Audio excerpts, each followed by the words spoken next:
Bir də 9-cu çalışmanı izah edin. Onu çoxunuz deyirsiniz ki, başa düşməmişik. Ona görə bunun izahını verirəm.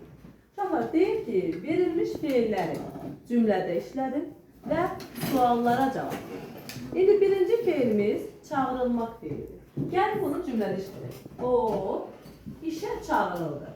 O işə çağırıldı. Deməli, nə eləməliyəm birinci? Birinci feili cümlədə işlətməliyim. Mən də işlətməliyim. Sonra deyir ki, indi gəlin hamısını işlədək, sonra suallarımıza cavab verək. Yaxşı. Baxıldı. Sənədə baxıldı.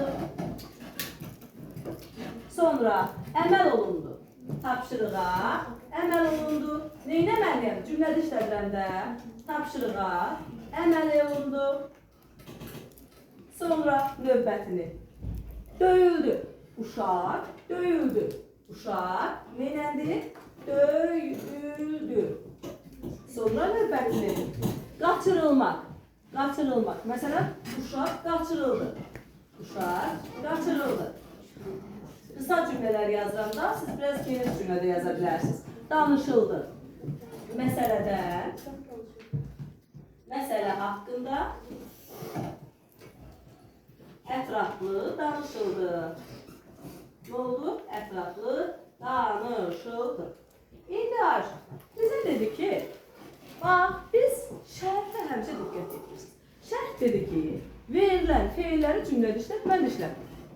Feillərimiz bunlar idi. Demiş ki, o cümlədə işlət, mən də işlətdim. Göründüyü kimi işlətdim. Aydındır mı? İndi deyir ki, cümlədə işlət, sonra suallara cavab ver. Sonra suallara cavab ver. Gəlin bakalım. Deyir, hansı cümlədə hərəkətin obyekti mübtədadır? Obyekti mübtəda nə deməkdir? Yəni məhsul növ. Nə vaxt demişəm obyekt mübtəda olur? Məhsul növ olanda. Gəlin baxaq. O çağırıldı ki, cümlədə üzərində iş görülən odur. O burada işi görmür. O çağırmır. Üzərində o burada obyekt kimi çıxır. Amma nə olur? Mübtəda. Deməli burada obyekt nədir burada? Mübtəda. Obyekt mübtədadır deyəndə demişəm, özə cavab nə olur? Məhsul növ. Deməli, sən məhsul növ axtarmalıydın, məhsul növ. Sonra görüm ayrı hansında obyekt mübtədadır. Uşaq döyüldü. Uşaq işi görəndi, yoxsa üzərində iş görülən? Üzərində iş görülən. Uşaq. Deməli, burada obyekt, üzərində iş görülən. Olur nə? Mübtəda. Obyekt mübtədadırsa, deməli, bu hansı növdür? Yenə məhsul növ. Uşaq qaçırılır. Yəni qaçırdan deyil uşaq, iş görən deyil. Uşaq obyektdir. Uşaq obyektdir. Amma mübtəda olundu. Qaçırıldı xəbər. Bunlar xəbərdir. Uşağa bayaq bu feilləri göstərirdim deyə bir xətt çəkmişdim. Obyekt olubdur nə? Mübtəda. Və bu hansı növ olur? Məhsul. Deməli, dediyi tapşırığı yerinə yetirirəm. Sonra deyir ki, sonra. Hansı cümlədə obyekt mübtəda rolundadır deyir. Hansı cümlədə deyir, obyekt mübtəda ola bilməz. Mən dedim ki, keçən dəfə dedim ki, şəxsizin sizi. Sənə nə deyir? Deyir, mən mübtədasızam. Mənim mübtədam yoxdur. Deməli, burada, bax burada. Hətta obyekt mübtəda ola bilməz. Görsən, sənədə baxıldı. Sənədə nəyə? Tamamlıqdır. Çünki şəxsiz növdür. Axı mən dedim ki, şəxsiz növdə obyekt mübtəda olur. Aydındır? Tapşırığa əməl olundu. Nəyə? Bax, tamamlıqdır. Yenə obyekt mübtəda ola bilməz. Niyə? Şəxsiz növdür. Şəxsiz olduğu üçün ayırtaqlar.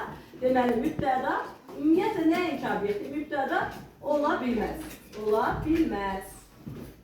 Sonra, məsələ haqqında danışılır. Nə haqda danışılır? Nə tərdə danışılır? Ətraflı, zərfli. Nə haqda danışılır? Məsələ haqqında tamamdır. Yəni, burada da obyekt, bax burada obyekt, mübtəda ola bilməz. Bildiniz Ayşaqlar, gəlin bunları nömrələyib. 1, 2, 3, 4, 5, 6-cı cümlələr. Ola bilməz. Çünki bu da şəxsizdir. Aydındır mı? Şəxsiz. Bir də deyirəm. Deməli, cümləmizdə birinci cümlə, eşitsizdir. Ondan sonra dördüncü cümlə, görürsünüz. Və beşinci cümlədə Obyekt bərabərdir subyektə. Bu da olur məhculdur. Yəni burada nə olur? Obyekt subyektdir.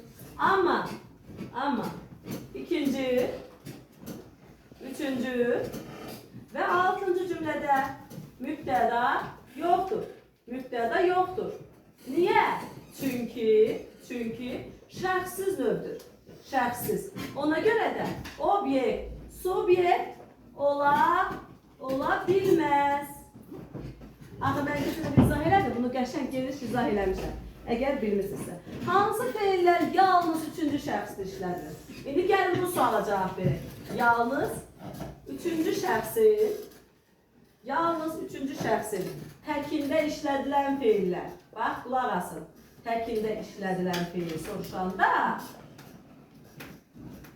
sənə, bax, bunu bir qayda kimi yadda saxla. Sənə desə, hansı feil yalnız üçüncü şəxsin təkində olur? Yazırsan ki, şəxssiz feil. Aydındır? Şəxssiz növ. Bizim də şəxssiz növümüz hansıydı? 2, 3, 6-cı cümlələr. Baxın, gəl, sənədə baxıldım deyə bilərsən. Deməli, bax, üçüncü şəxs tək. Tapşırığa əməl olundular deyə bilərsən. Demək yox. Deməli, bu da olur üçüncü şəxs tək. Sonra məsələdən danışıldılar demək olur. Bu da şəxssiz olduğuna görə üçüncü şəxs tək oldu.